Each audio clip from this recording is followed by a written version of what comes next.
find something to drink at least. Probably should have something to eat too. So welcome to 10.1 issue launch. What does that mean? It means we've been here for 10 years in San Francisco.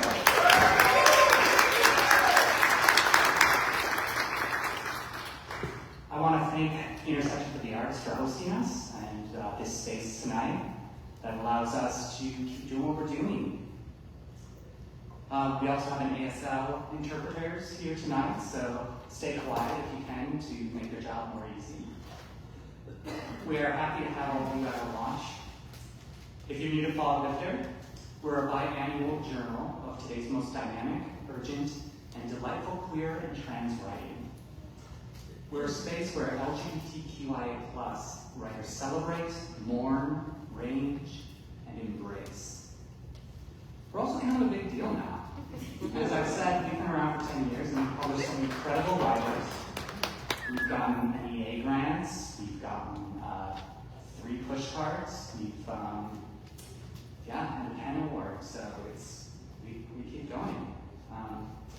Because we are 10, and because I do a lot of the financial stuff for grants, I have all these stats that I've learned about Foglifter, and I just wanted to share some of them because we're at such a,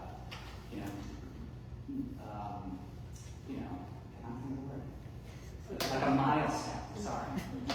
As of today, we have published over 800 queer writers and over 30 queer visual artists. We started as a staff of 2 and on our first issue and have grown to a staff of 25. We pay our authors, our artists, our readers, hosts, and our staff. Foglifter has grown into an international journal. We have published writers from Canada, Australia, the United Kingdom, Nigeria, Germany, Singapore, Thailand, India, the Philippines, Greece, Hong Kong, and China. In our most recent round of submissions, 48 out of 50 states submitted to Foglifter. One person from Puerto Rico also submitted and is actually in the issue. Most importantly, I wanted to thank you guys, our audience and readers. We couldn't have done this without you showing up to our events, even when it's hard to find the entrance.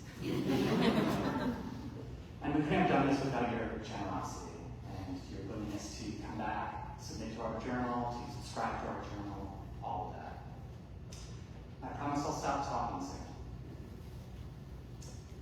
Foglifter is open for its spring issue, which is 11.1, in September.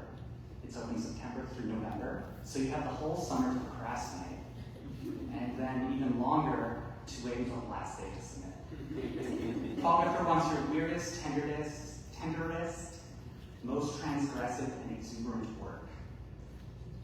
We pay $100 if we accept your work, and $100 if you read. And submitting to Foglifter is free and will always be free. Finally, it would also be awesome if you could take a minute to fill out a survey at the end of the reading. We'll be handing them out. We try doing it early, but most people forget about it, so we wait until you have to go to raise your hand.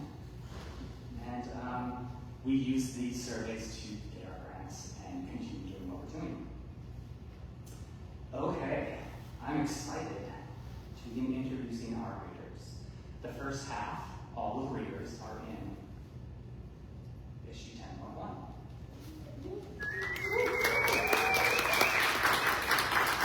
First up is Diana Fu. She is a poet, storyteller, and cultural worker born and raised in unceded Ohlone territory, the San Francisco Bay Area. Her work is forthcoming or has been published in Foglifter, Honey Literary, Code Review, and more. Her writing has been supported by Red Loaf Writers and Tin House. Please welcome Diana.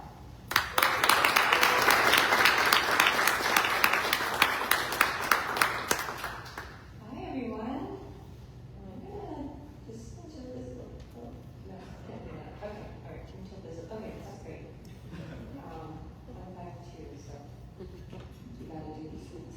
Okay, so I have 3 poems for y'all tonight. All of this new shit. Yeah, thank you. Maybe like, yeah, all of this is new shit. Okay, cool. Usually people say, you should, and then The first one is a persona poem that I wrote in Paul Tran's workshop. I had the great honor and privilege of studying with Paul Tran this past week at Kenyon. And it's after Mrs. Kim from Gilmore Girls, so I have to start fans. It's called You Break It, You Buy It. Never mind that your country broke mine in half. Never mind that half life I lived, the other half I refused. When I birthed a daughter, broke my name until it was just my husband's to fit in their famished mouths. Half a wife, half a daughter, I learned from this divide how to negotiate the ocean between junk and treasure. At the edge of history, I collected the forgotten.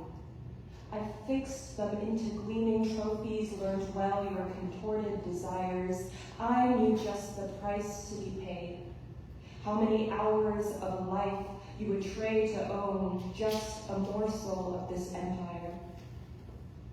In my dreams, my daughter will have more than these choices. She will know how to take a life without killing, the air forever away to smother. My daughter will be secondhand, safe, but most of all, unbreakable. And this will be how I love her.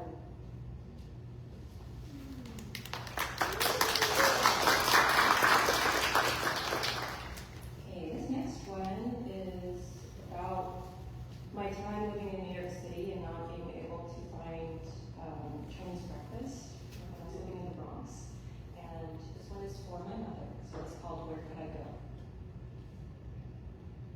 Another weekend of mottled porridge and unusual pickles, desiccated, dressed in pungent oils, foiled the gouache off white buns, overproofed and deflated. The silted soy milk accompanied the odd eggs in half, Xanadu pupils, amber eyes, the salted yolks, open, gleaming wounds.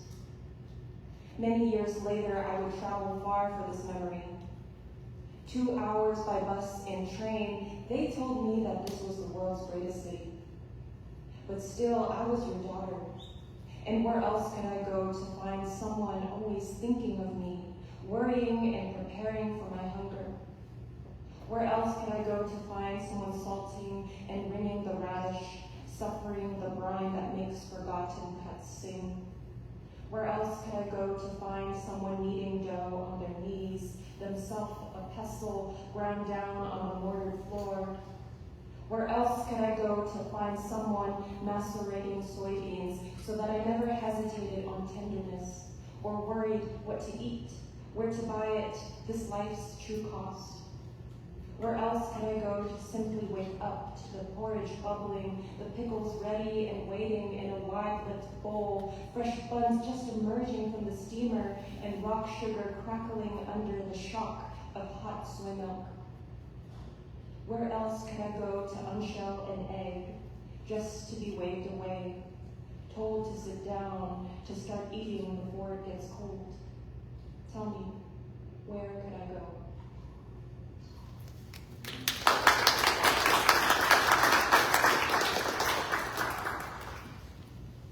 Okay, so this next one, I also wrote actually exactly 1 week ago, so it's still a little rough. It's kind of the quality of new shit. The prompt was to write a self-portrait as body of water. So of course I chose a puddle. So this one is called Self-Portrait as a Puddle That Never Quite Evaporates on a gentrified street in Brooklyn. Everyone here is always from somewhere else. I'm from somewhere else and somehow always here. I'm here during the drenching summers, filling myself to test your fidelity to taking the G train. I'm here during the wistful autumns, floating leaves from a nearby tree to fool you with a false bottom. I'm here during the icy winters, collecting salt and stone into my own seductive shade of taupe. I'm here during the sabered springs and during yet another year-age opaque with mystery. No one really quite knows what I'm made of, but everyone has their guess. Half a bottle of spilled Coke, runoff engine grease, a bit of dog piss. When people trip and plunge foot into me, could it be that they are actually falling in love with the city, even accidentally? For them, it's one foot in, another one out. But I love this city so much, I never leave. Thank you.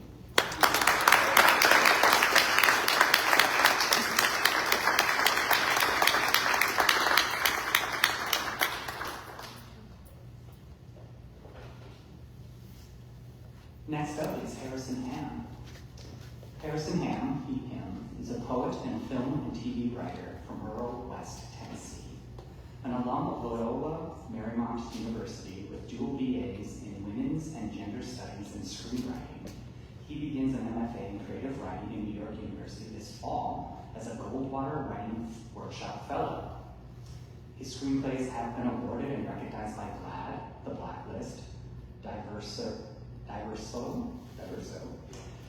New York Stage and Film, and more. Nominated for Best New Poets and semifinalist for the Adroit Journal, Jonathan and Vyasa So Scholars of the Snowbound Chapbook Award.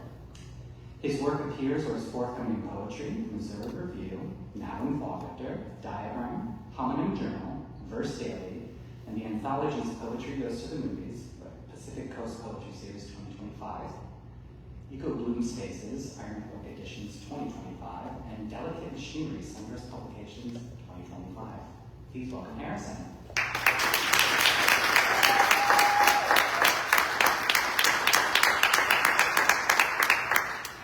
Hello.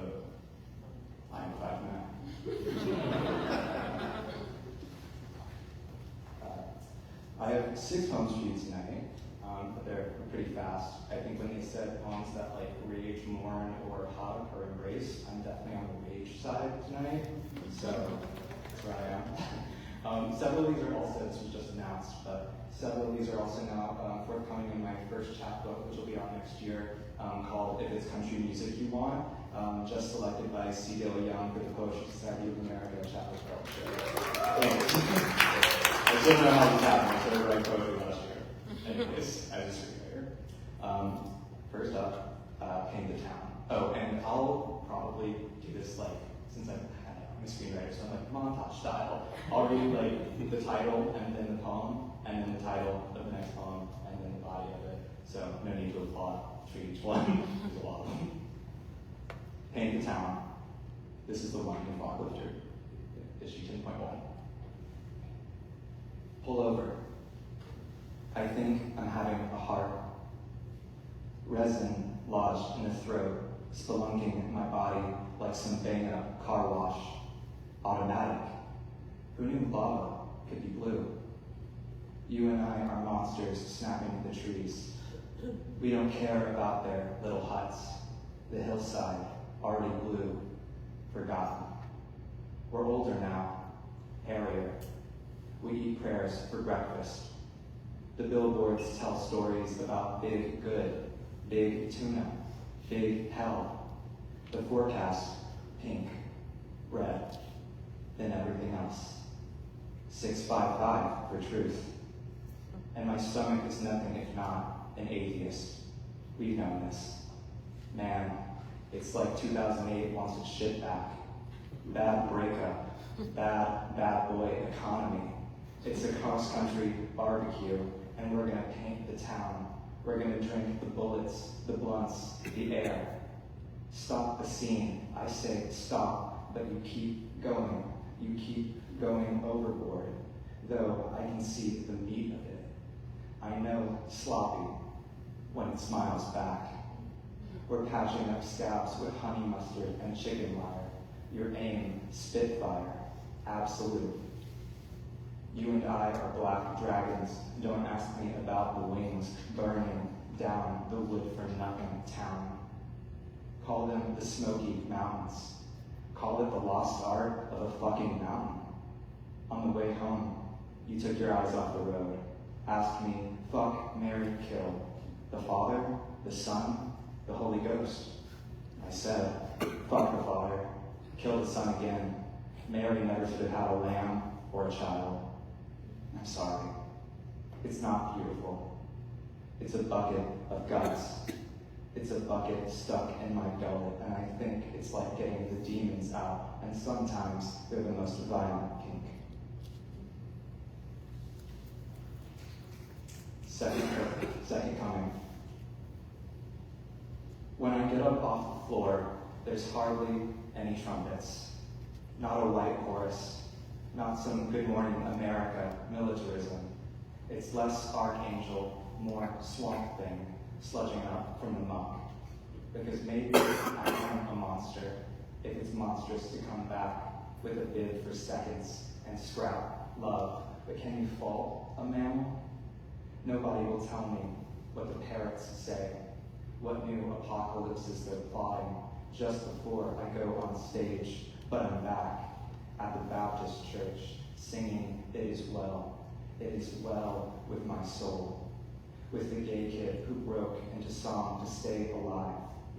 Back at the baby Jesus barbecue, crying over baby back ribs, while my brothers at the bar asking if I believe in anything. Lord, I drink the beer just to throw it up. It's a nasty habit, this lone dog loneliness, always coming back for more.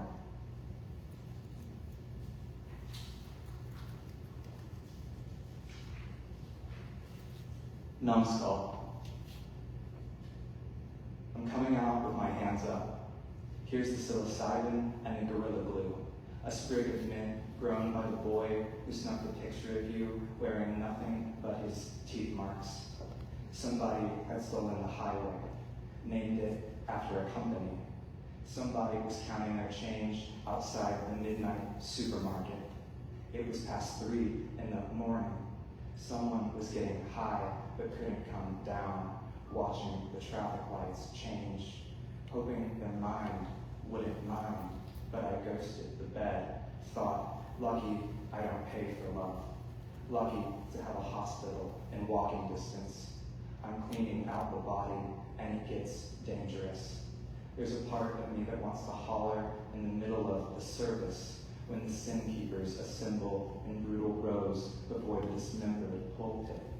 Freeze frame, tall grass, disciples, or starlings, whatever you call the swooping night strike.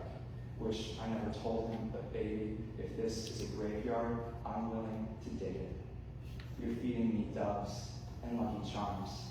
Lightning's melting over my head. I'm coming into a fast car over the valley, my hands up. You're driving like you'll kill us. Power wash the drywall. They say this happens only once. They call it a blunt trauma. And when the love runs out, I don't even have to ask.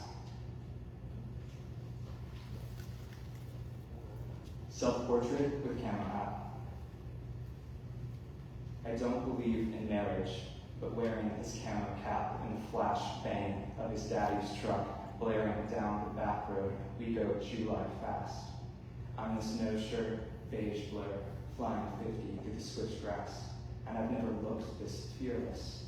Black butterflies jackknifing the orange glow, the cemetery's morning breath, scent of honey, burning cinnamon, lying in the lap of this Shelley, talking to God in the star-cut sky. Father, can you hit me with one of your sunbeams now? Am I fearfully and wonderfully made, with my bust lip, chain glint, wounded bastard, love for sport thing? I'm so Orpheus blurring back. I'm wildfire and chocolate ice cream in the brown eyes, so he'll look at me, so he'll kiss me and pull the trigger on the Savage 243, first rifle I shot with my dad in the deer stand his father built, laughing when there's no bullet in the bed chamber, dead end to the staircase. Hey, maybe I'm the first traveler to be an apex predator. Yeah, I make it look breezy, wilting like a fairy in a Baptist town, writing this hunter's license for life to the headstones where I want you to shoot. So ask me if I've ever killed a living thing. Now ask me if I wanted to.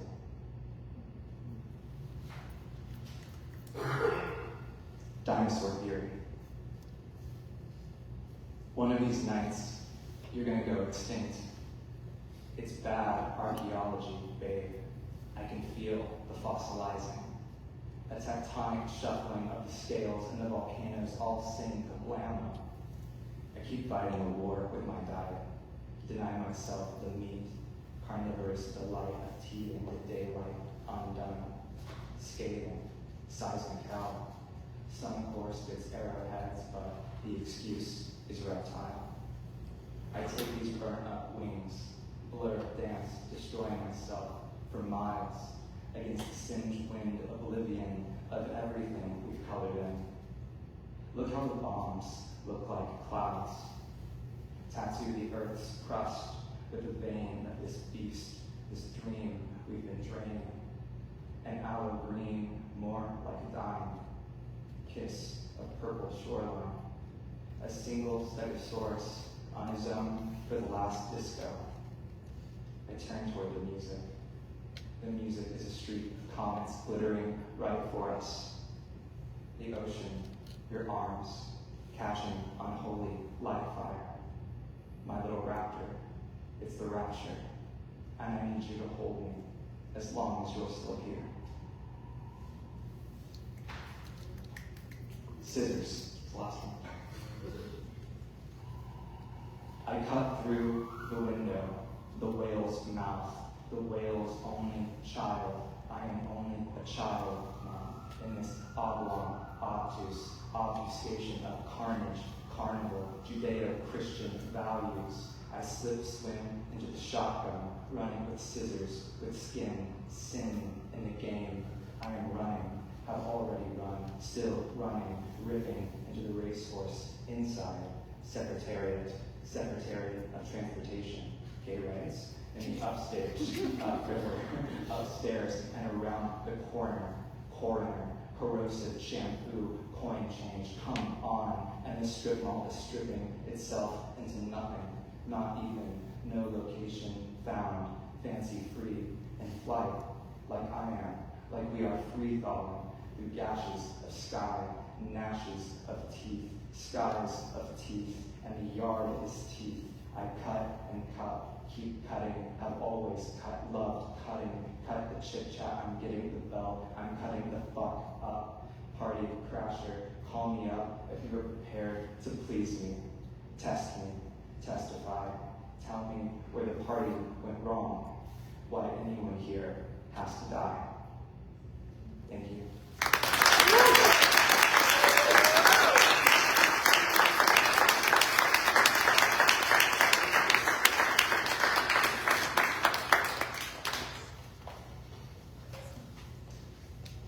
Zara Jamshed, they, them, is a queer, trans, disabled Pakistani and Indian American poet from NYC, living in Emeryville, California.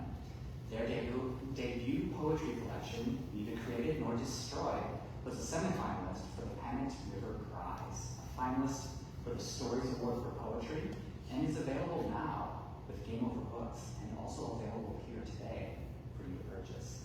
Zara is currently working on their second collection, focusing on the rise of Hindu nationalism and Islamophobic violence in India. Please welcome Zara.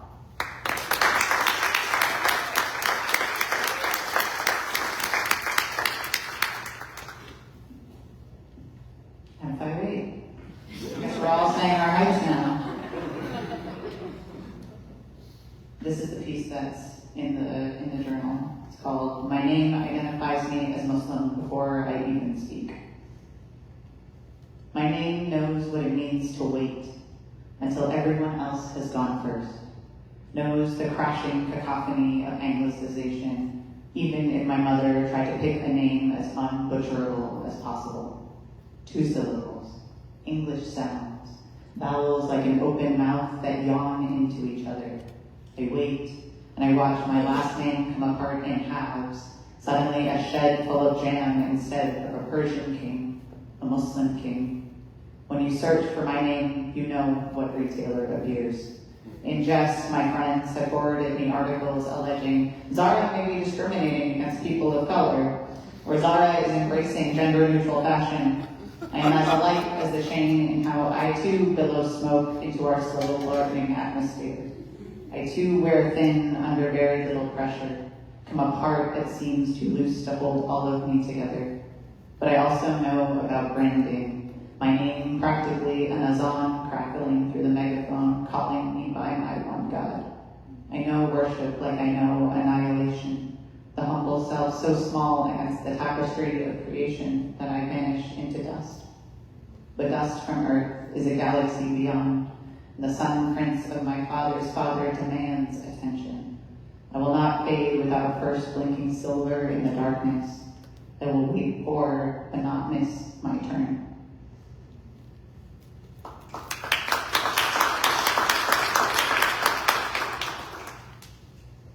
So yeah, I'm working on this new collection about all the fucked up shit that India is doing. And in order to really get to the heart of all of that, you have to go all the way back to partition, when some white people drew a bunch of lines and called them countries. So this is partition. I make maps. Call it geospatial analysis. Call it an exercise in data visualization. Picture a continent, its ocean, its mountains, rivers. Picture a trade route. The route bleeds sterling, needs offloading, a kind of empire estate sale. Picture 15 million, the largest forced migration in history. Bodies packed on trains and buses, scattered and rescattered like rose petals. The colony wilts as it rips into countries. In New York, I am all city slicker. My country, the walk home from the subway in the dark. I pile my life inside the train car, commute with bloody children trapped between the train and the platform. I stand in the accordion lung of the bus, shoulder against sweaty shoulder with stranger, and hear the sound of borders stampeding. The roads my kin used to guide me home dust. What is the use of loving a country if it will not love me back? What is independence if not the cementing of lonely from the rest of the map? I am breaking the legend with my teeth. Swallow the compass whole. Scale my angry and lonely to oceanic depths. I am coming for you, Mother India, even if I never get to kiss your shore. All I wanted was a homeland. Instead, handed wounds 2 million people long and 77 years deep. The ache ripples across a billion mouths, open into shout. Keep your passports, your cartography. I dream my people out of the geography of nation. I dream us out of the beasts our conquerors made us become.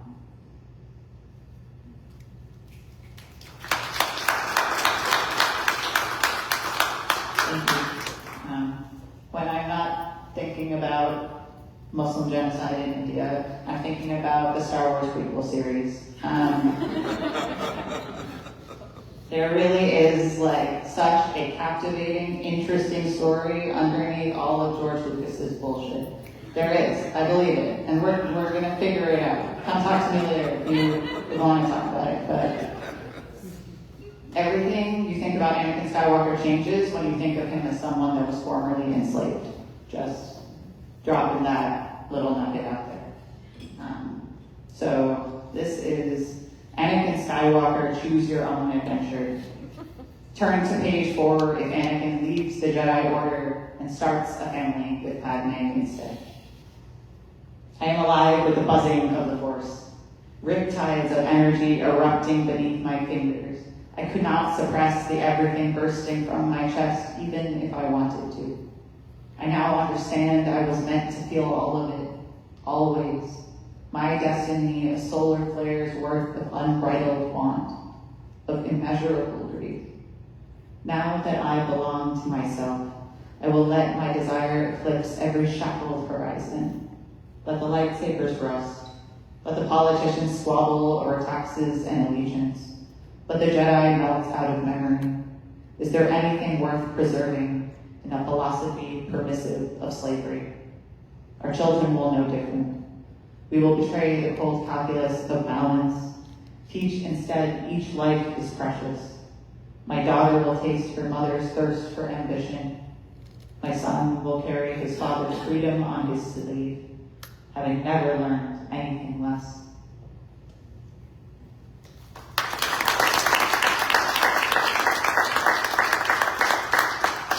I have one final piece. It's called San Francisco. It's my birthday, and we are driving into the city. My hand resting on her thigh as the bay rocks below, gentle blue, mist and fog clearing even on this spring day. I asked you to take me somewhere that means something to you, and now we wind through streets that expand and contract, the feeling of centripetal pull with each turn until we reach the small brick wall, stairs coated in mosaic tiles that switch back up to the heavens. So we climb the hill, slowly. I don't dare stop even when my lungs are in my mouth. If I don't keep moving, I'll never start again. Climbing up, the air is cooler, windier, my hair long and brown and billowing. When we reach the top, the city stretches cat-like in the sun bath. A rush of street and kaleidoscope grooves before the embrace of the Pacific, the warmest it's ever looked. We sit on the bench, open the box of apple cider donuts you made us, the only thing I ever loved from Massachusetts. We sit on that bench, and I'm trying to tell you I love you by asking how long you think it takes to fall in love. Hypothetically, how long does the tide pull back before it crashes in a rush of foam and salt? I could have kissed cinnamon sugar off your lips forever on that bench, but have sat in our makeshift Olympus until we angered the wrong god. I want to wrap myself in the cloud of this moment, perched on the edge of the cliff and watch your smile through the cell phone screen as I take your picture endlessly. We don't watch the tourists on the walking tour. They dissolve into the mist of clear blue. I look at you again, and you are the city. Your wind, a kind of magnetic gravity, the only cliff I want to leap off of. Thank you.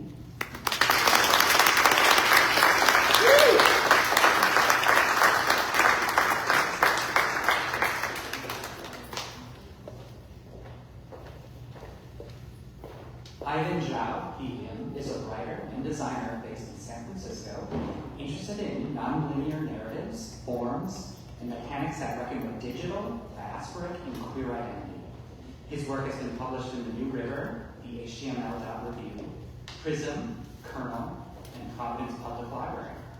When he's not making weird things on the internet, he's baking bread in the kitchen. Please welcome Ivor.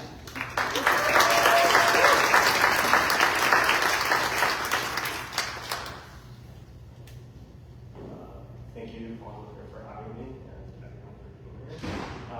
I am 5'10", but on dating apps, I stand 6 feet. I will be reading 5 poems today. Some of them are new, and some of them are not new. New shit! Yeah. So, the first is Chipmunk. Staring at the trees tinted painterly orange, and the swooning, not yet curling leaves, under the almost growing sunset, where the hummingbird teeters toward the glowing dandelion, and the little boy totters on a moving swing, pushed by his mother, a wandering life within the boundaries of the previous thing to the next, filling her mind with boundless uncertainty. I perch, balancing at the edge of an open windowsill, where one freshly baked blueberry pie could sit, like in fairy tales, just over the stove, boiling with the sweet scent of ginger, garlic, and bubbling soy, and if I could hold my body still enough, close my ears to the surrounds, and listen solely through my nose, I can carefully lick the barely held together crust of my grandmother's favorite stuffed pork and chive dumplings, the bag of 6 she buys from the corner stall, where I can imagine tucking away in my cheeks a morsel she handled with care.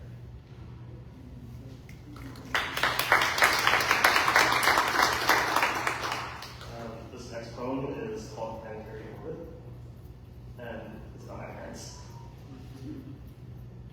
She sets the plot down into a room of mischief. A phone hums, whispers, as his best friend calls. It's the distant father, begging for future pride. She's on a different plane.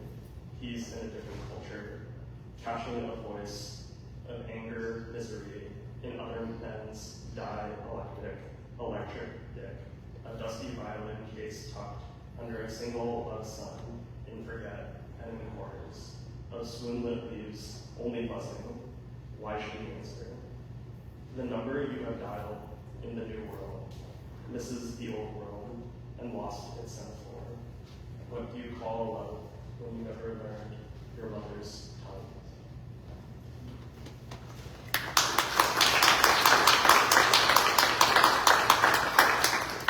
This next poem is At the End of the Earth by Hamm. In wake of waxing crescent grand, mother asks if I have a girlfriend. I respond with an assemblage of stones in my throat, masquerading as language.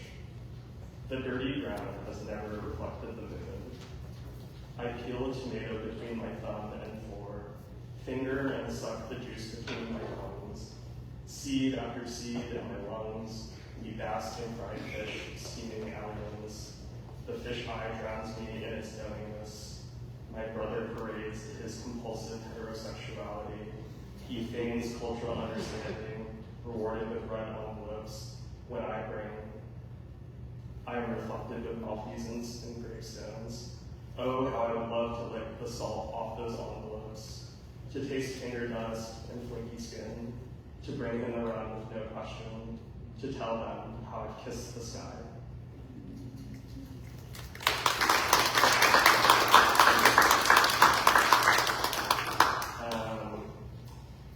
It's like, not included. All the poems are about food, so if you like food, you should talk to me.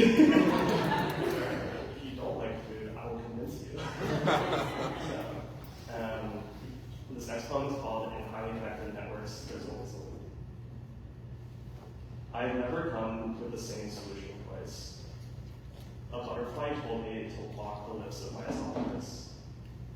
In 1991, an art piece, untitled Portrait of Ross in LA, exhibits a mountain of fun-sized candy perched against the side of the wall. There is a Chinese myth where two star-crossed dressed lovers keep missing. In 1972, my father held up a book and proclaimed his love for red. A man at the bar whispers, I want to colonize your ass. Viewers were encouraged to take a piece. I expect more, a trip over my souls. You tell me I hold problems in my head, like a small rat. A ghost is a foreigner, is a devil, is a memory, is a reminder of a life. My grandmother buys bags of milk, and I hide them in my lungs. A man grabs me, and I smell red. The art was exhibited in many places, each with a different configuration and a different layout. But one thing was always the same, the weight of the candy bundle, 175 pounds, which roughly corresponds to the average weight of a human male. When the stars come out, you point out high constellations that hang over low orbit. Sophia Alessia, it is impossible to be a mathematician without being a poet in soul. Sophia never had to look for a Hamiltonian cycle in Genghis Khan's children. Eventually, the lovers confess, but learn that one thing is already promised in marriage to another man. One of them falls ill and perishes. On the other side of the world, a butterfly flaps its wings, and I forget my name. I kiss you on the hand that wrote laws to exclude my lineage. A child rushes in and stuffs multiple handfuls of fun down his denim overalls. In 1985, my mother lived a life and hid it from her lover. Sometimes I look up at the stars and count the number of ways they have led me astray. The other lover immediately wings herself into the grave, and two butterflies emerge. A man holds me and my lips loosen. I gather blows in my chest and keep them as candy to give. My mother went into her grave and never emerged.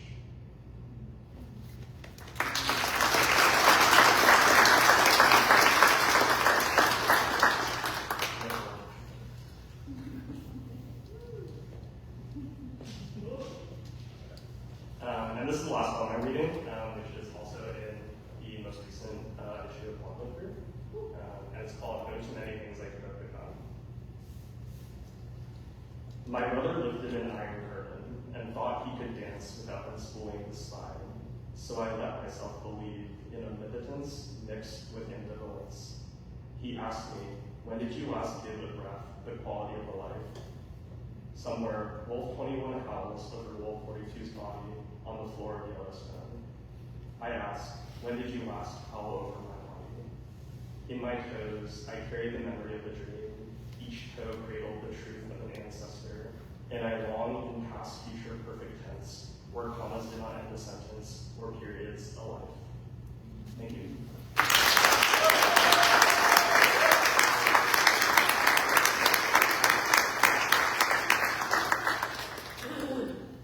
We're going to take a 10-minute intermission, so you can use the restroom. The books are for sale. You can buy them in the back. And I believe you had cupcakes. So it's like a whole other, it's like a tasting menu back there. So have coffee.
from all over the Foglifter issues. And I did not go in and figure out what issues they have been in, so if they know, they can let me know, but trust me, they have all been involved. Our first person is T.S. Leonard. Him is a disco poet time machine whose writing has appeared in Foglifter, poetry, and 14 poems. Leonard's performance work includes 2020's audio chapbook, Even Still They Shook, and shouting in the queer punk band, Village. Originally from Kansas City, Missouri, he lives and teaches in San Francisco. Welcome T.S. Leonard.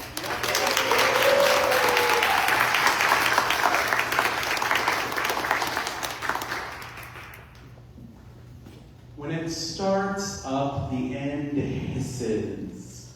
A wheel of sparks and seconds peeling back, revealing minutes. Then the entire bar starts to rattle, sings along. Every line snags. It sounds like Saturday, the century opening a hole through the roof. Stars spill in. Now everybody's dancing, unaware the present already is ending. This is why we dance, keeping time back and forth. The floor cracks down its middle. All our paths pool below. Some folks dive in or grab on. The chrome arc exploding now skyward. Its mirror ball tail an arc of repeated light. It all starts to blur. What once was community has become a server. Lopsided daisies cover ruins, circuitry. Blasting past disco diseases, salt dynasties, all tracks on a busted jukebox. Past new wave dancers now overgrown by flowering time or a pastel rubble. Everybody goes and comes.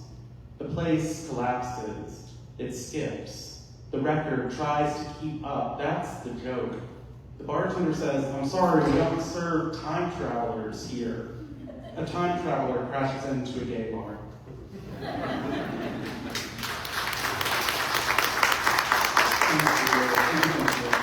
And if you like gay time travelers, that is from my upcoming collection, Another Anthem of Fabulous Survival, which just won the Poetic Justice Prize, selected by Make Day. Very, very, very excited. And the round called 26, if we're here. And yeah, give it up for our fabulous ASL interpreter. So grateful for that. And yeah, I'm really grateful to Foglifter. Happy birthday, Foglifter. It's such an important journal that I'm so grateful to be a part of. This poem was in Foglifter 8.2, which I think is for sale back there, I saw. And yeah, it's a poem for friendship, and I'll read it. It's called Halo. The first time we visit a bathhouse together, in the second decade of our long and changing friendship, I pass you pressed against a wall, getting head from a bald man. We exchange a glance that is also a history. You can't come. We laugh about it. Later, the world ends and we get buzz cuts. We get high, hold hands all through the finale. You know what makes me break into tears. You, the one who made me. I watch you shit on FaceTime. I see you change in real time. I know you're tired, but girl, you can't leave. I don't know who I'd be without you. The world ends again, and we go out dancing. You in your pink box braids, the best of us twisted up on the floor of the empire. You in your gold afro looking like a saint candle, flickering to the beat, the way I see you in my memory when I need to feel free. I leave voice memos on my best friend's phone like, "Bitch, you're so famous, keep on surviving." And the next time you forget the words, won't you call my name? And if the world is really ending now, isn't friendship also a prayer?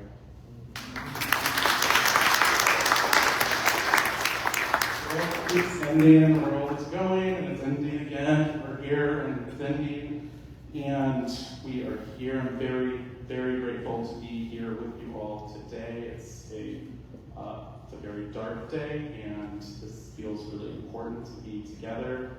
I was thinking, I grew up in Kansas City, Missouri, and I was thinking about the very first protest that I went to when I was 14, after the US invaded Iraq, and there was this group of people who would go on this main boulevard and protest every Tuesday during rush hour, and it was like 4 to 6 people, sometimes more, and just that act of dedication to go out there and say, we refuse this, we won't stand for this. And I joined them as this 14-year-old, feeling very, cocky and optimistic that we could change the world. And we haven't yet in some ways, but I do think of that now, and I'm like, okay, no, but we need to feel that, delusionally empowered, because it's easy to feel so powerless right now, and I refuse that. And I feel so powerful being with all of you and hearing all your work, and thank you for being here. And yeah, I'm a poet, I'm not a politician, so this is a poem. Not a political speech, but it is, okay, so it's called Damnation. And this is my last one. Okay. Let's replace the electoral college with a faggot university. A dick-suck collage of transgressive revelry. The only prerequisite is introduction to fabulous morbidity. Cackling in the face of death. Boas at the graveyard.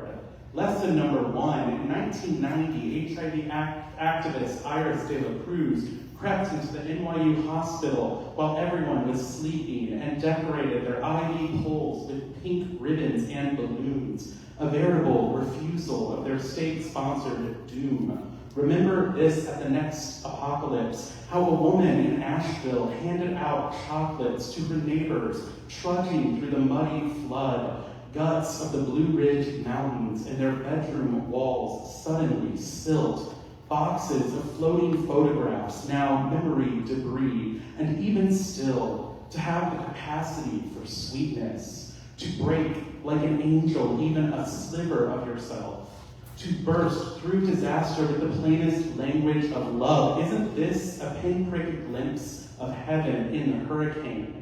When can we replace the Department of Defense with the Conflict Resolution Bureau?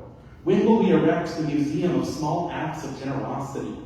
We will teach a different course of history at Faggot University, one where our forests and rivers are narrators of their own story, one where we listen to our ancestors sing, repeating their lessons, not their mistakes, one where we make feasts from their handwritten recipes, feeding each other love cake and olive oil loaf, each crumb the past's peace offering, delicious lineage. One where Jim, when his best friend Pat was shivering through the final scenes of AIDS and Silver Lake, would drive all the way from Santa Monica just to hold him in the dark, and how this tiny act of care hacks a porthole of potential into the fabric of America, a star-shaped void through which we imagine a future where there are no bombs. It begins here, refusing shame, touching our friends, men loving men, even when we're cursed in the name of a hateful God to eternal damnation. Whose definition of hell is worse than this notion of sanctity? I'm impatient. Luckily, my heaven is here. Each time I hear my friends sing, do you believe in life after love, after love, after love, after love? Each time we passed out snacks to the passing protest, that time Chip under the orange sky took my hand and started skipping. This is the record of our fabulous survival. Its archives housed at the Faggot University Showpiece Building, the futuristic preservation library. There are no late fees. Everything is free and open to the public. At commencement, we throw glitter everywhere, and everyone comes back the next morning to sweep, and everyone comes back the next morning to sweep, and everyone comes back. Thank you.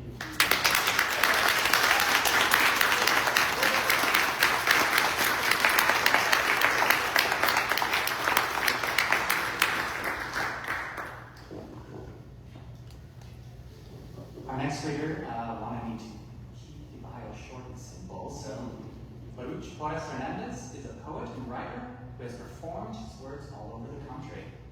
Please welcome Baruch.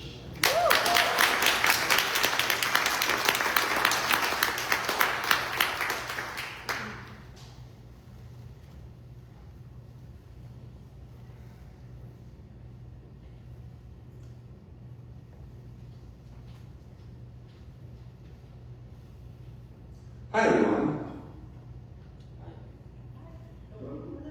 I'm 6'3", or as people like to call it, very tall Mexican.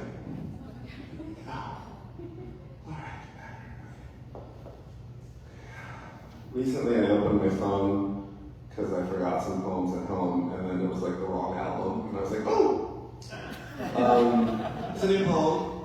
It's titled Out Damn Spot, Out I Say. Freshman year of high school, this girl came to school with a toothpaste stain on her jean jacket, and everyone thought it was cum. So everyone called her cum stain for an entire semester. We learned a lesson that year, that the littlest thing can change your whole life, but only if you let it. And anyone can endure a semester of ridicule to come out stronger at the end of that tunnel. And that you really should be careful when rubbing one out, because that poor girl was me. And yes, it was cum. I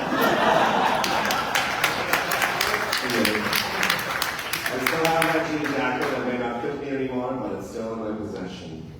This is another new poem. It's called Ghosts or Men. I do not believe in ghosts, but my mother's house in El Cerrito, California is haunted. Knives fly off my mother's counter after she's gone to sleep. I Google the scientific explanation for objects that move by themselves at night. I hear footsteps in her hallway, knocking from inside closets that are empty once I thrust the doors open, cupboards open by themselves.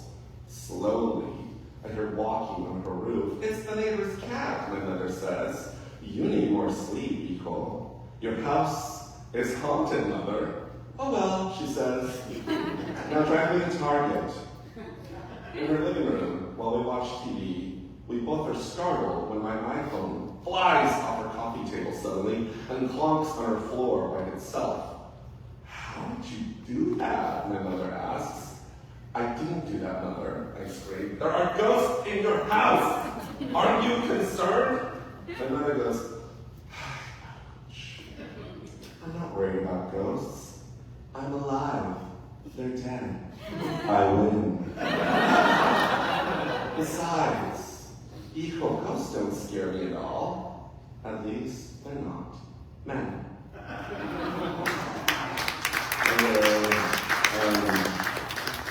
I found the first poem that was ever published in Foglifter. And I'm so grateful for Foglifter because I've been a writer for not that long, because I'm not that old. But pretty long. And when I first moved here, I wished for a queer literary journal that would focus just on queer writers, contemporary queer writers that were living and breathing in San Francisco. And then suddenly the gay goths were like, here you go. And then I was like, I want to be in that. And then they published this poem. I read it when I was really young. So if you don't like it, anyway, it's called Without Ritual. After you let him fall asleep completely on top of you, his head on your chest, you make sure his legs are on both of yours. Exhausted cocks pressed together, not an inch of him on the bed. You want him to be completely on top of you. You massage his bright white back as all his dreams float out of his ear. The light of the neon sign from the bar across the street makes them look blue as they dance with the curtains that slowly float up and down.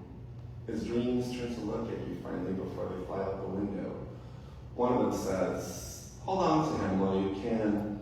Burn this moment in your head, the smell of his hair, the taste of his semen, because he does not love you. And after you both leave Granada, You will never hold them with this again. And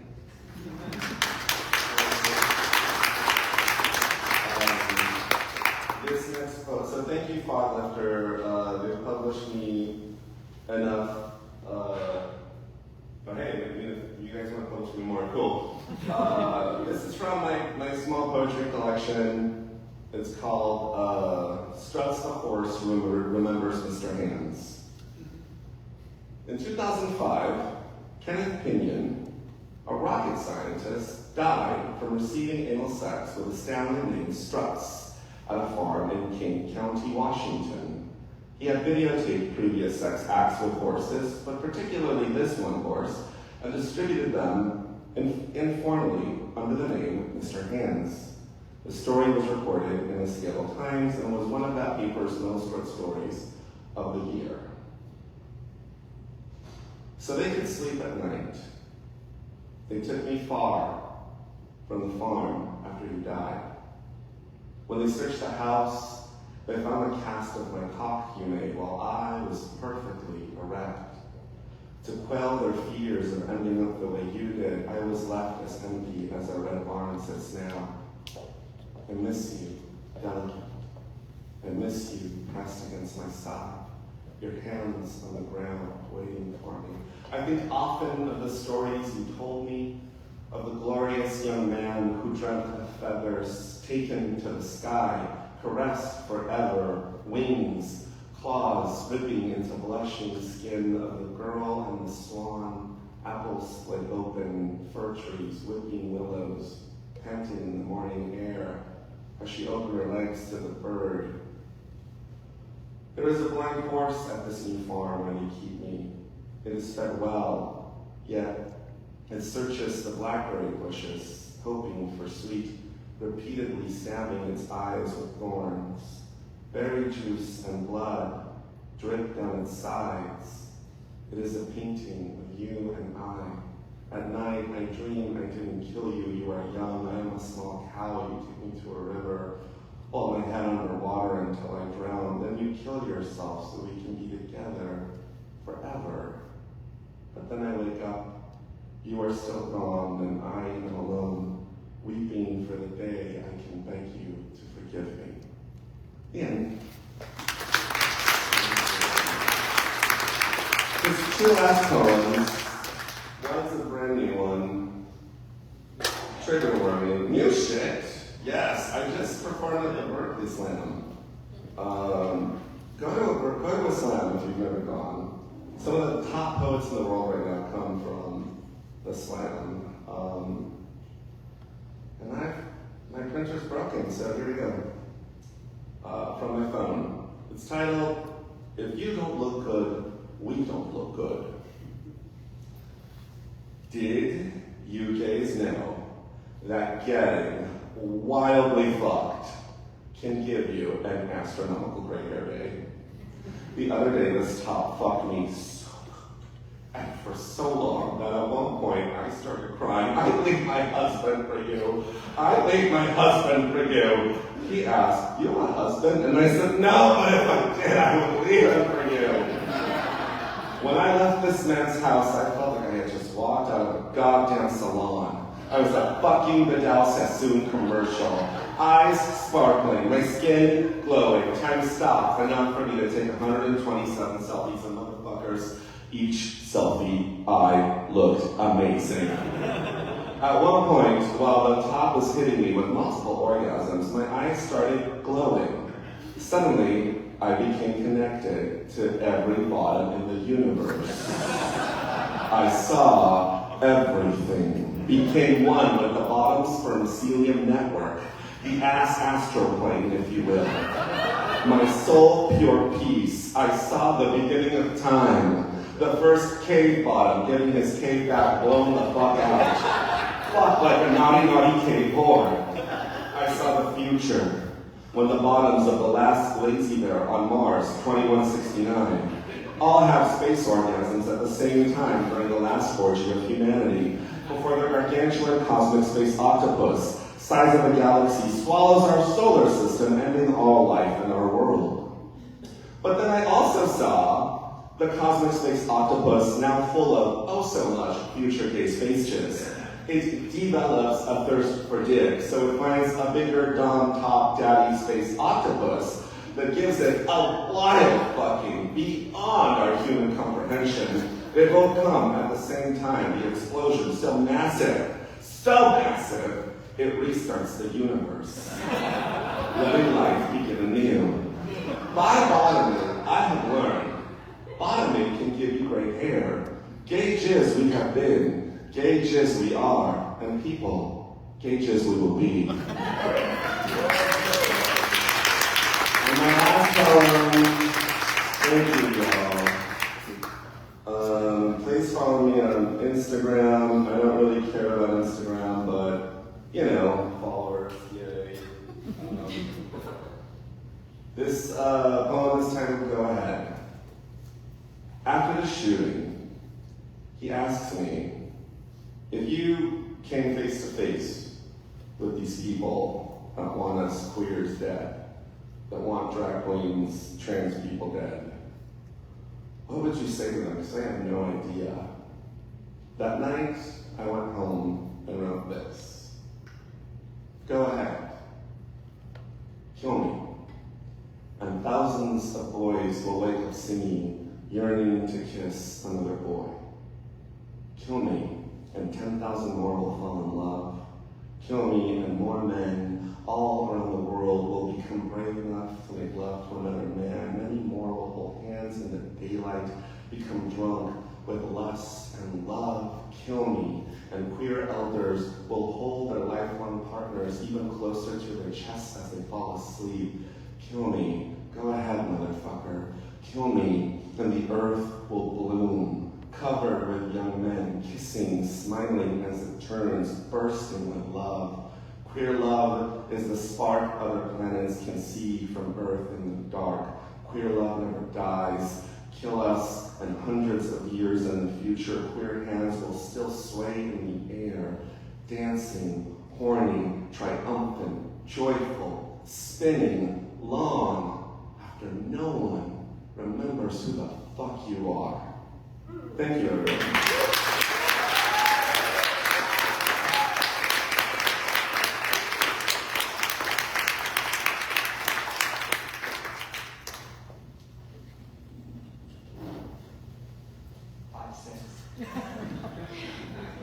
Shelley Wong, she, her, is the author of As She Appears, which was longlisted for the National Book Award for Poetry and the winner of the Hamm Literary Award for Lesbian Poetry.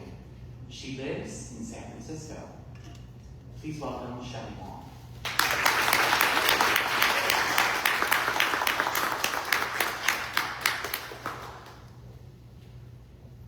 Hello, good evening. I'm tired. This is new shit, hidden under the hook. This is a trio of poems, all set in the Bay Area.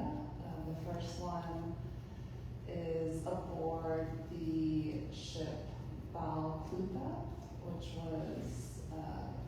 was created or launched in 1866, and it's in the marina of the Maritime National Historical Park.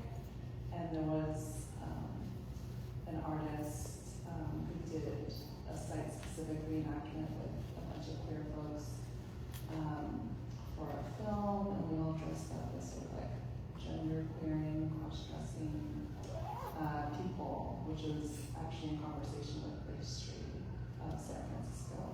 This is called the Kilo Hall. Aboard the square rigger ship at Hyde Street Pier, we are renegade, sheaths in rubber and fishnet, twirling plastic pearl, pirates veering off course, off gender, fluiding gender, sizzling pansexuality.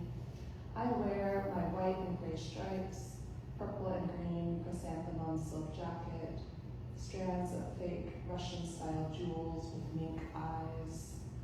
In the gold rush era, women were scarce in San Francisco. Thus, a queering, women wore pants, men slipped on a dress, daring the fog's caress. In 1863, the city's Board of Supervisors passed a law that criminalized appearing in public, quote, in a dress not belonging to his or her sex. Where Barbary Coast redux, cackling deviants in the golden hour, artists and alive, assault sent below deck in crowded bunks, en route to the Pacific Northwest salmon canneries, the Chinese laborers, ghost and grumble. This next poem is called Request.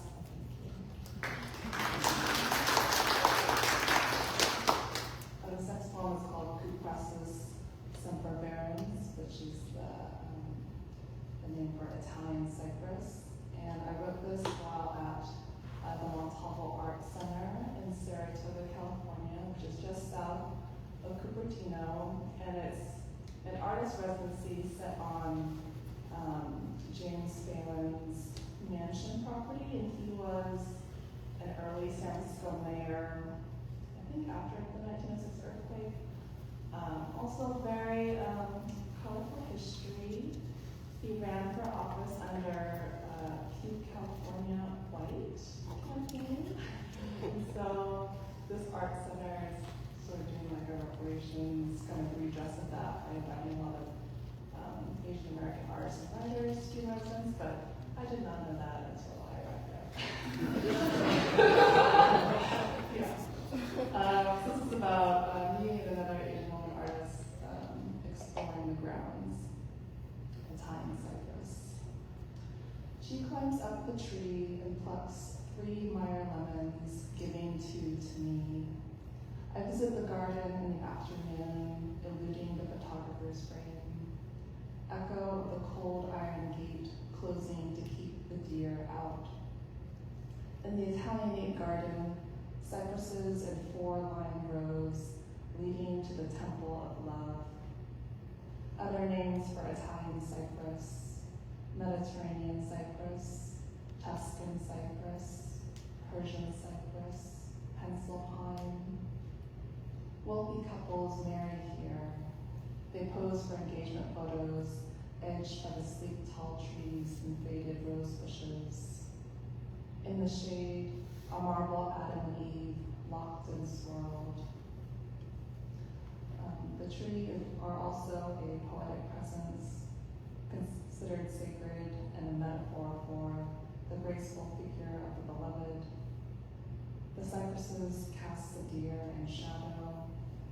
It is also a tree of mourning. Apollo changed a handsome boy into a cypress after he accidentally kills his stag. At dusk, the deer parade the lawn, traces of sweet perfume in late fall.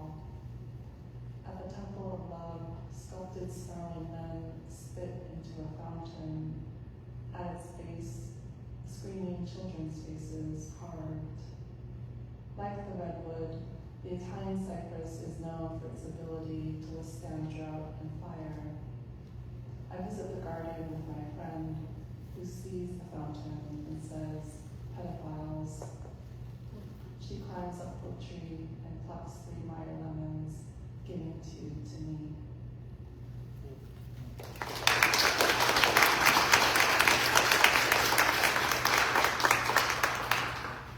And I'll close with this longer poem, which has an unusual Greek name, which is Nausitica, Mnassidika, and thank you again to the ASL translators for helping us along tonight. So I wrote this poem after reading about the death of Peggy Caserta in the San Francisco Chronicle.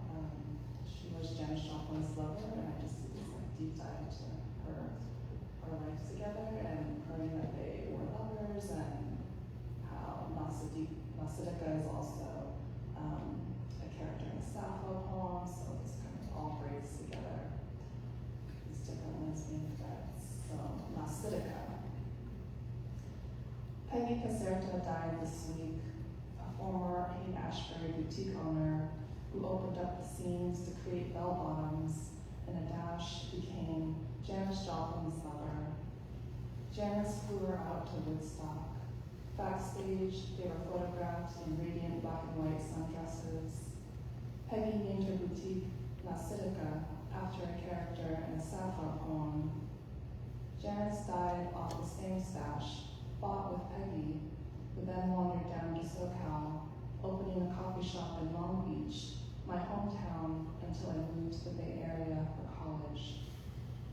After Y2K and graduation, I moved in with my best friend turned partner, renting a subletted room in Janis Joplin's apartment building at 635 Ashbury near Haight. A pink Victorian ornate like a layer cake. Destiny, the main tenant, was a marijuana figure for hospice patients. 2 cats roaming the central backyard. We never forget the scent of boiling weed. It is said that one of Sappho's most enigmatic poems is about a woman named Nasidica of Sparta and her journey to Lesbos. Nasidica is also a poem by Elsa Gidlow, who wrote the first openly lesbian love poetry published in North America. Elsa lived at a near woods ranch called Druid Heights, a retreat for countercultural artists, bohemians, and feminists. Her ashes are interred there near the Moon Temple, the property now owned by the National Park Service and in disrepair. This week, the king tides are high at China Camp in Marin. I received text alerts for a tsunami warning and a tornado warning. I work on a hill above the Haight-Ashbury district on Parnassus, named after the Greek mountains sacred to the Muses, where a military Nike missile site once pulsed in vigilance to defend the West Coast. When I lived with my ex, I barely read and never wrote a good poem. I rewrite memories, look online, see that she still isn't publishing and still lives nearby in the apartment we once shared on a hill that was a former cemetery and where ambulances arrived to an emergency room hospital. I searched again for the Sappho fragment about Nasidica. It was not the tie-dyeing, but the undoing. If my ex died first, she said she would wait for me in the afterlife. So many lesbian stories lost in the dust. Elsa wrote tenderly, "You need have no fear. You need not fear me. I should dance it out in the bars, hydrated by mocktails at ease. Rain falls on another century, exceeds." Thank you.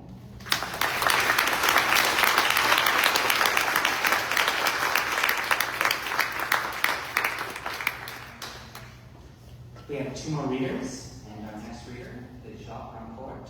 He, him, is the author of Porras-Hernandez and Alice James books, and Novena leads Press.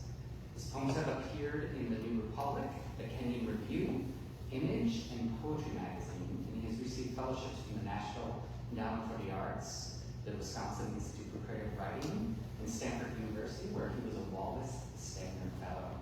He lives and teaches in San Francisco. Please welcome Jacques.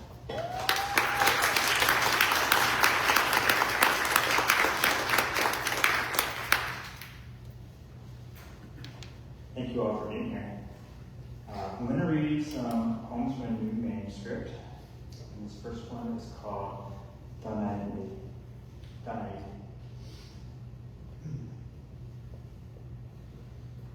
Once in Munich, jet lagged and alone, a man invited me up to his hotel room to piss on his face.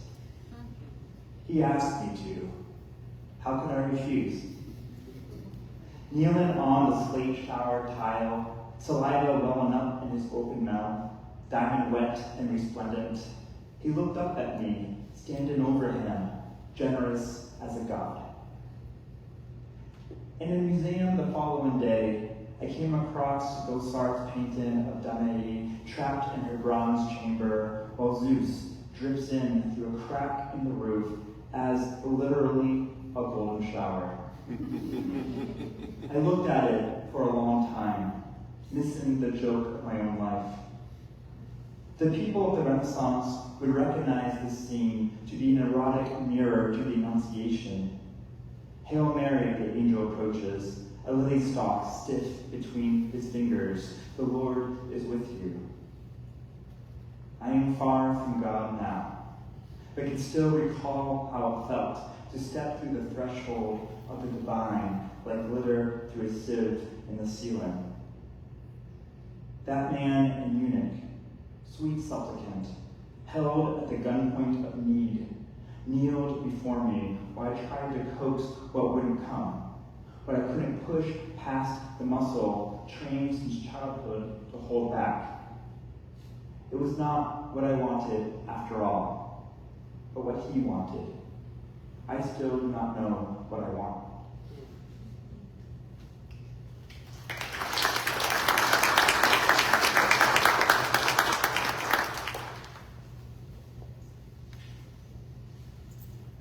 This poem is about, you all have these stories we tell at parties to break the ice when the conversation gets awkward, right? So mine is about the fact that the last woman I dated became a cloistered nun.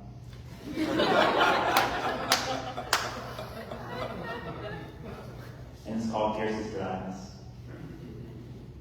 Dear Sister Agnes, can I still call you Emily? Not long after we last saw each other, I too changed my name. Dropped TJ to become Jacques. Dropped discerning the priesthood, praying the rosary each night by my bedside, to spend my life on my knees anyhow. I'm writing you now after all this time because you also must understand some lines can't be uncrossed. Because that dark buzzed gem where I kissed your shoulder is the last artifact from before I still keep. And because I wonder if for you too, sister, the past now lays parallel beside you. There are times, holding my husband on his worst days, while the sun guts the spines of redwoods, yes, when none of it survives, when it seems possible to never have had a youth, to have emerged fully formed, purely this. I don't turn back often, though I did go to your convent once to look among the wimples through your face. A seagull wandered in, its screeches flanking the altar. The marbled saints all weird. I left a quarter in the donation box, but lit no candles, said no intentions. I didn't know which of us to pray for. And in that dotted light, the saints' expressions all changed. Tej, you used to call me.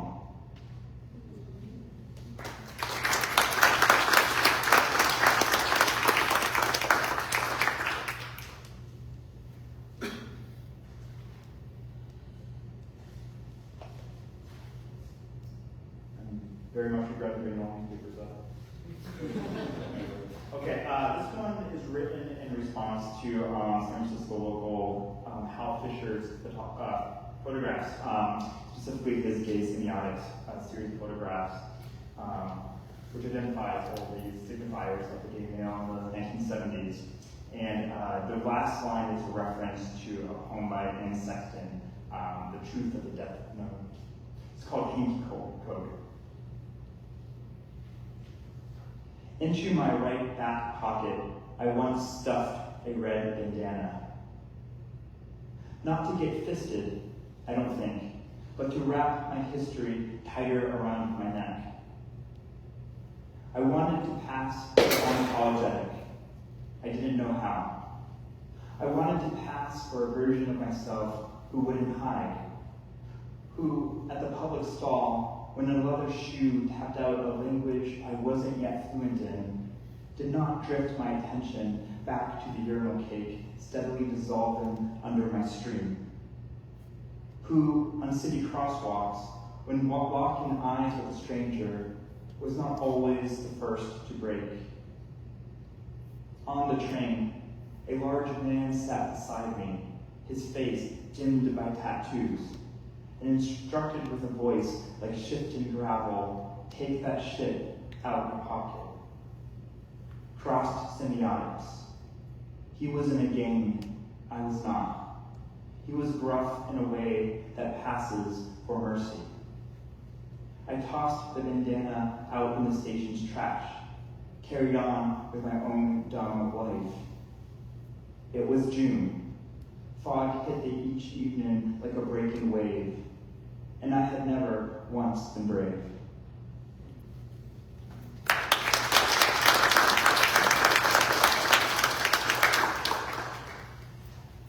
And this last one I'll read makes reference to Nijinsky's ballet or choreography of Debussy's Afternoon of the Faun, in which the original choreography, the Faun pantomimes masturbation, which was quite the scandal back then. So this is called For the Cult-Themed Party. For the cult-themed party, I dressed as a stag. Headpiece of antlers, fabric flowers hot glued to a harness, my ass hanging out of a jock. Someone in a white tunic said, I look straight out of Debussy's Afternoon of the Faun. Someone else said, more like Debussy. While others took Molly and enough Viagra to counteract the Molly, or busied themselves in the woods gathering brush for a bonfire, a man I had grown to love took my picture among the hedges and saplings that the laurel had sprung up against. Wine drunk, we napped that afternoon in the casita, my palm resting on his belly, rising and falling to the slow flute of his breathing. Whatever he exhaled, I breathed in. We didn't fuck or even kiss. And through the skylight, the light changed from chamomile to lavender, from lavender to violet. The muffled, drunken yells outside persisted. We couldn't pretend to be asleep much longer. Even in Nijinsky's ballet, before its graphic depiction of desire, a faun first wakes center stage on a set adorned with white paper trees in a single shaft of light. Even in spring, his hair still cradled under my chin, I longed for spring. Thank you.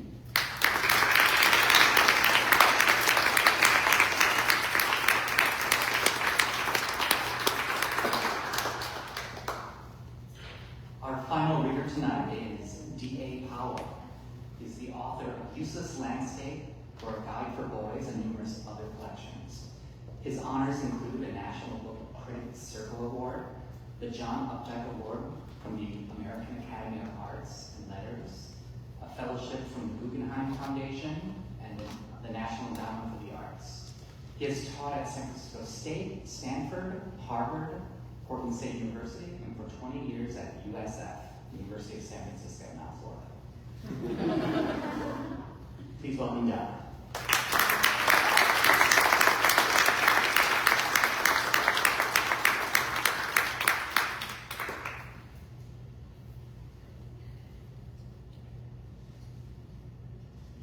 I guess I'm just the right height.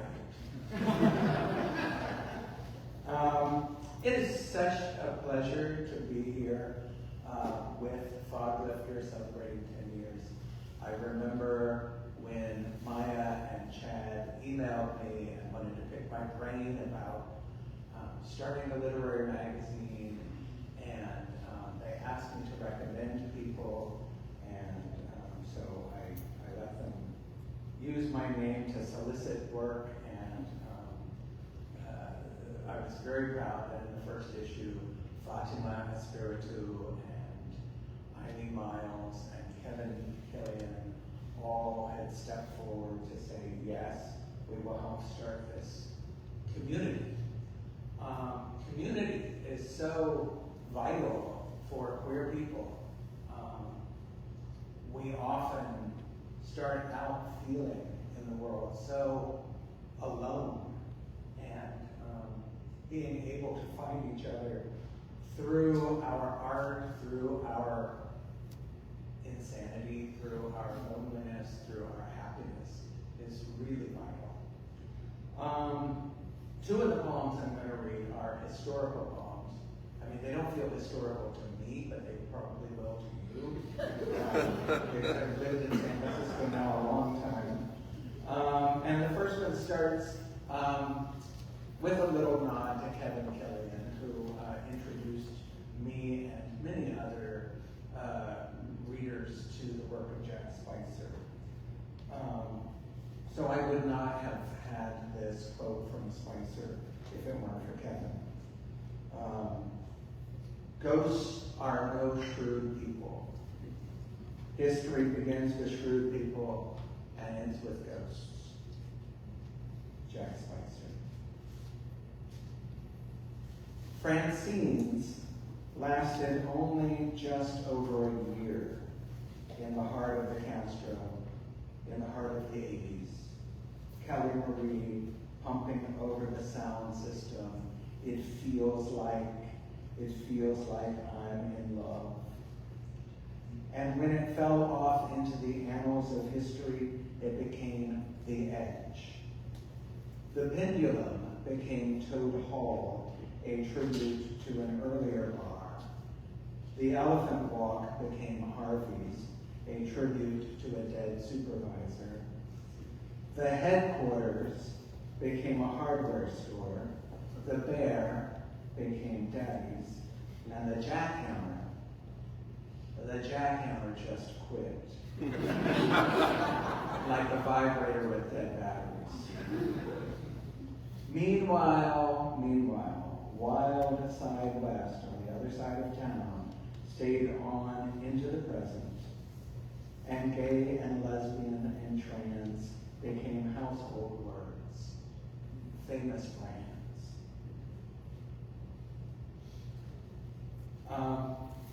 This poem is a memory of a, thank you.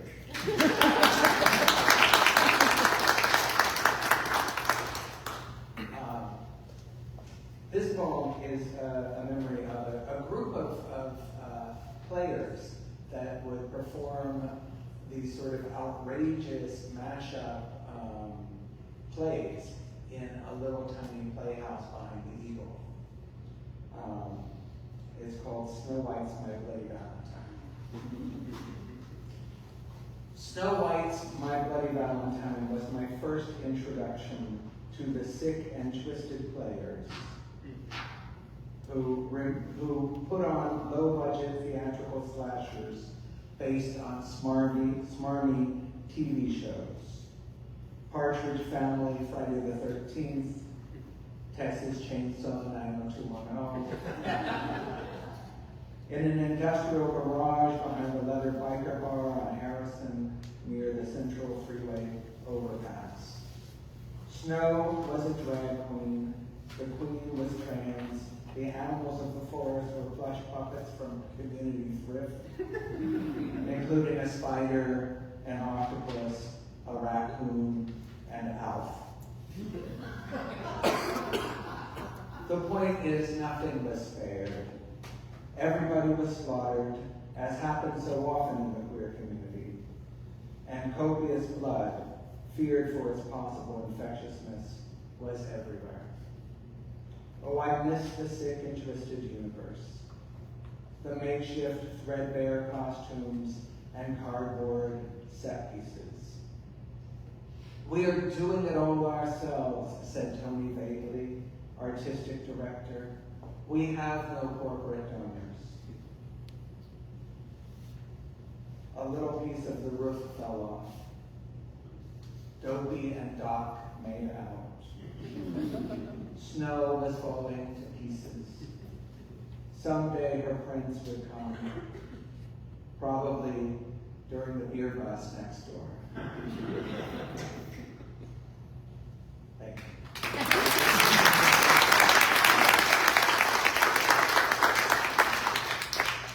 And remember, We don't need corporate sponsors.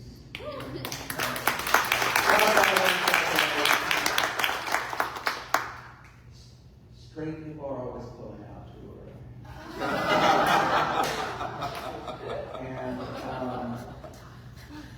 And we, you know, like when I went to my first Gay Liberation Day parade, as it was called then, there was one corporate sponsor. It was Atlas Savings and Loan, which was a queer bank. That was it. The rest was bars, bimbos, dykes on bikes, and flaming batons. Trigger warning. This poem is called Trigger Warning. Trigger warning. I dated an X-ray tech, but he never saw me. Dated a magic act, but he never saw me.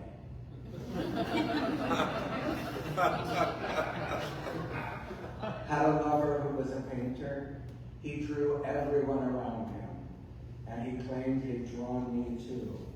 But where were my sketches? I went out with amphetamines. We couldn't sleep with each other. I had a fling with a boomerang thrower. Didn't see that coming. And then there was the date with Destiny, who stood me up until he couldn't stand me no more. Didn't see that coming either. Endings suck. Better duck.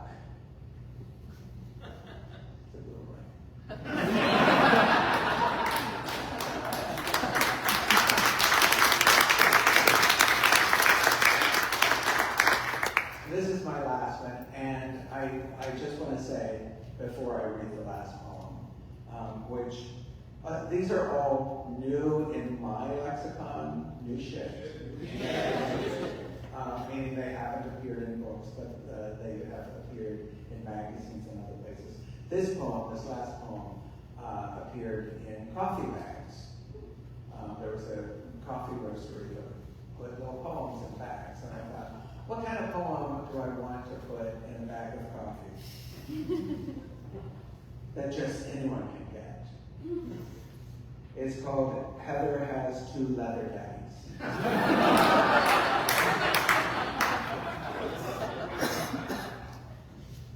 Heather has two leather daddies, a top and a bottom, like a muffin. Bite me. Thank you.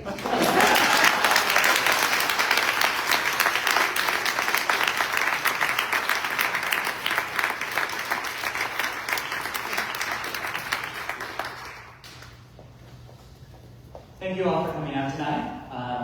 As I had mentioned today at the beginning, we are going to be handing out these surveys with some pens on both sides of the room, so please fill them out. They help us with our grants with the City of San Francisco and the State of California. Obviously not the MEA because they jumped us. Thank you again to the Intersection of the Arts for hosting us tonight.